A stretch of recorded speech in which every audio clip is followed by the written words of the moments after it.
Hello friends, সবাইকে welcome জানাই নতুন একটি ভিডিওতে।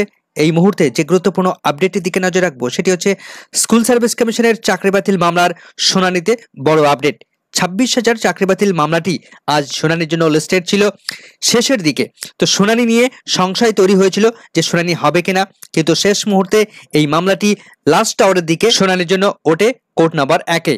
তো কি শুনানি হলো, কি মন্তব্য করলেন মাননীয় চিফ জাস্টিস মহাশয়, মাননীয় বিচারপতিরা, পিটিশনাররা বা স্কুল সার্ভিস কমিশনের পক্ষ থেকে কি বলা হয়েছে, কি নির্দেশ দেওয়া হয়েছে, বিচারপতি কি নির্দেশ দিয়েছেন, পরবর্তী শুনানির ডেট কবে রয়েছে, বিস্তারিত থাকবে এই ভিডিওর মধ্যে। কোনো রকম স্কিপ না করে শেষ পর্যন্ত দেখার অনুরোধ রইল।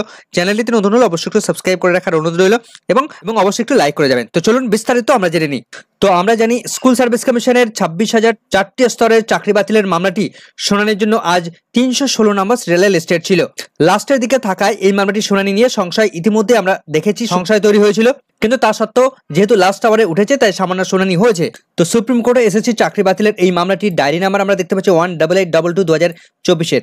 The state of West Bengal petitioner রয়েছেন বৈশাখী ভট্টাচার্য চ্যাটার্জি, রেসপন্ডেন্ট রয়েছেন। ডায়েরি নাম্বার এখানেও লক্ষ্য করা যাচ্ছে এবং মামলাটি বর্তমানে পেন্ডিং অবস্থায় রয়েছে। এসএলপি নাম্বার আমরা দেখতে পাচ্ছি 9586/2024-এর।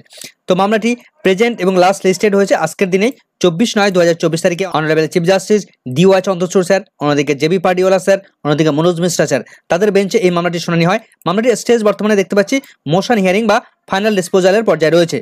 তো আজ কি হয়েছে, কি ঘটেছে চলুন আমরা জেনে নিই। তো সুপ্রিম কোর্টে আজ প্রথম দিকে যে সমস্ত মামলাগুলো ছিল সমস্তটাই ট্যাগ ম্যাটার হিসেবে ছিল।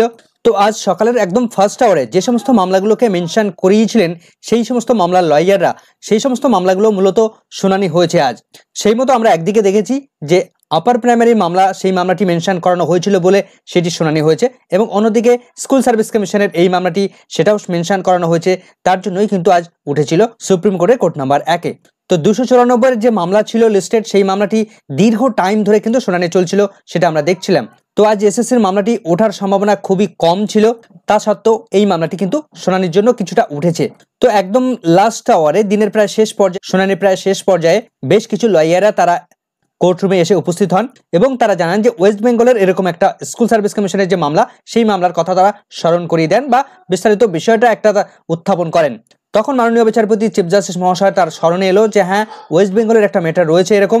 তো বিচারপতি তখন তিনি মন্তব্য করেন, ও হ্যাঁ, ওয়েস্ট বেঙ্গলের এই ম্যাটারটি আমরা ইতিমধ্যে ইলেকট্রনিক এভিডেন্স সংক্রান্ত বিষয়ে আমরা আলোচনা করেছিলাম বা অর্ডার দিয়েছিলাম, যেখানে আমরা নির্দেশ দিয়েছিলাম যে যোগ্য এবং অযোগ্য ক্যান্ডিডেটদের পৃথকীকরণ করা, অর্থাৎ টেন্টেড এবং নন টেন্টেড যে সমস্ত ক্যান্ডিডেটরা রয়েছেন তাদেরকে পৃথকীকরণ করার এমন একটা পরিস্থিতি এসে দাঁড়িয়েছিল যে যদি অযোগ্য ক্যান্ডিডেটদেরকে পৃথকীকরণ করা যায় যোগ্যদের থেকে, তাহলে যোগ্যদের চাকরি বাতিল করা সমীচীন হবে না, এমন মন্তব্য কিন্তু পূর্বের শুনানিতে উঠে এসেছিল। তো সেই বিষয়গুলো মাননীয় বিচারপতির স্মরণে চলে আসে।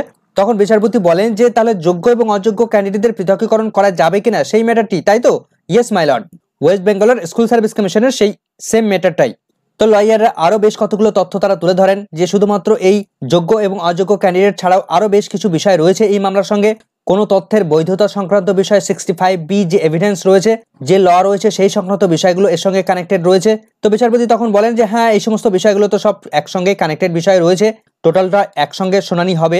তো বিচারপতি তখন সেই সময় মন্তব্য করেন যে আজকের যে সমস্ত মামলাগুলো রয়েছে সেই সমস্ত মামলাগুলো তো আগামীকালকেও শুনানির জন্য রয়েছে। তো সেক্ষেত্রে আগামীকাল রাখা যাবে কিনা সে বিষয় নিয়ে একটা সংশয় তৈরি হচ্ছিল বা একটা কথোপকথন চলছিল। তার পাশাপাশি সেকেন্ড হাফে পলিউশন সংক্রান্ত আরেকটি মামলা তারা শুনানি করাবেন দীর্ঘ সময় ধরে, সে বিষয়টিও তাদের মাথায় আসে।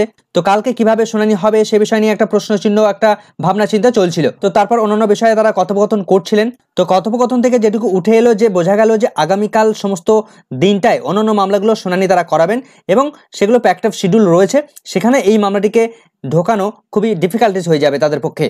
এরপর 26,000 চাকরি বাতিলের অন্তর্গত গ্রুপ ডি সংক্রান্ত যে মামলা লড়ছেন যিনি, অর্থাৎ মিস্টার কল্যাণ ব্যানার্জি, তিনি এসে উপস্থিত হন। তো তার এসএলপি নাম্বারটা থেকে তিনি মেনশন করাতে আজ এসেছিলেন। তো কল্যাণবাবু বলেন যে আগামীকাল তিনি অ্যাভেলেবেল থাকবেন না, এই কারণে তিনি প্রার্থনা জানিয়েছেন যে যাতে করে আগামীকাল শুনানি না করিয়ে তার পরবর্তী যে কোনো দিন যাতে ফিক্সড করেন, তার জন্য তিনি প্রেয়ার জানান। তো তখন মাননীয় chief justice DY Chandrachud sir তিনি বলেন যে আপনি আগে বাড়ি যান, শান্ত হন, তারপর শান্তশিষ্ট হয়ে আবার ফিরে আসবেন। অর্থাৎ এটুকু থেকে বোঝা গেল যে আগামীকাল এই মামলাটি আর শুনানি হচ্ছে না, কেননা বাড়ি ফিরে গেলে আগামীকালকে আবার আসা তো সম্ভব নয়। তো সেক্ষেত্রে আগামীকাল এই মামলাটি আর শুনানি হচ্ছে না, অর্থাৎ বোঝা গেল আরো কিছুদিন পরে গিয়ে এই মামলাটি তারা শুনানির জন্য লিস্টেড রাখতে চান। তো বিচারপতি বললেন যে আগামীকাল এই বিষয়টা আর হবে না। তো আগামীকাল যে সমস্ত বিষয়গুলো, যে সমস্ত ম্যাটারগুলো রয়েছে, যে সমস্ত এসএলপিগুলো রয়েছে, সেগুলো শুনানি করানোর পর এই মামলাটি শুনানি করানোর জন্য আমরা ধরতে পারি। কিন্তু স্কুল সার্ভিস কমিশনের চাকরি বাতিলের এই মামলাটি নির্দিষ্ট করে ডেট তারা কিন্তু বললেন না যে কোন দিনে তারা শুনানি করাতে চান। তো এভাবেই সমস্ত শুনানি প্রক্রিয়াটি কমপ্লিট হয়েছে। তো পরবর্তী ডেট কবে ঘোষণা করা হয়েছে বা ওয়েবসাইটে কি কি আপডেট এই মুহূর্তে উঠে আসে সেই বিষয়টা আপনাদের দেখাবো। সরাসরি এই স্কুল সার্ভিস কমিশনের 4টে স্তরের চাকরি বাতিলের মামলাটার বর্তমান স্ট্যাটাস যদি আমরা দেখি, তাহলে আমরা দেখতে পাবো স্কুল সার্ভিস কমিশনের চাকরি বাতিলের মামলাটির ডায়েরি নাম্বার এখানে আমরা দেখতে পাচ্ছি। এই ডিটেলসটা আমরা দেখে নিয়েছি অলরেডি। তো মামলাটি পেন্ডিং অবস্থায় রয়েছে এবং আজকের দিনে শুনানি হয়েছিল। তো মামলাটি এখানে সিরিয়াল নাম্বার দেখা যাচ্ছে যে 00 করা হয়ে গেছে ইতিমধ্যেই। আমরা জানি যে আজ এই মামলাটি কিন্তু 316 নম্বর সিরিয়াল লিস্টেড ছিল। তো আমরা যদি একটু নিচের দিকে যাই, এই মামলাটির বর্তমান স্ট্যাটাসের tentatively case may be listed, দেখুন এখানে পরিষ্কারভাবে কত তারিখে লিস্টেড করা হয়েছে, 25/9/2024 তারিখে, অর্থাৎ আগামী কালকেই কিন্তু স্কুল সার্ভিস কমিশনের মামলাটি শুনানির জন্য কম্পিউটার জেনারেটেড ডেট ফিক্সড করে দিলেন সুপ্রিম কোর্টের ডিওয়াই চন্দ্রচূড় স্যার।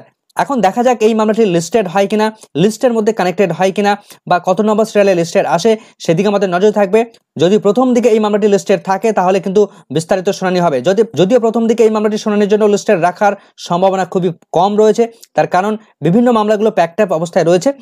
যদিও এই মামলাটির বিস্তারিত শুনানি করার প্রয়োজন রয়েছে, তো অন্যান্য মামলাগুলো যেহেতু প্যাকড আপ অবস্থায় রয়েছে, সেহেতু এই মামলাটি শুনানির জন্য লিস্টেড হলেও কতটা শুনানি হবে সেদিকে কিন্তু আমাদের সংশয় থেকে যাবে। কেননা এই মামলাটি নতুন করে আবার ঢোকানো হয়েছে আগামী দিনের জন্য। তো আগামী দিন উঠলেও কিন্তু লাস্ট আওয়ারে ওঠার সম্ভাবনা তৈরি হবে। তো দেখা যাক এই মামলার কজ লিস্ট প্রকাশিত হলে বা তার ডেইলি কজ লিস্টে ইনক্লুডেড হলে বা তার সিরিয়াল নাম্বার পড়লে সেদিকে আমাদের নজর থাকবে। সে বিষয়ে বিস্তারিত আপনাদের অবশ্যই জানিয়ে দেবো। আপাতত এই ভিডিওটা এখানেই শেষ করছি। ভিডিওটি সম্পূর্ণ দেখার জন্য সকলকে ধন্যবাদ।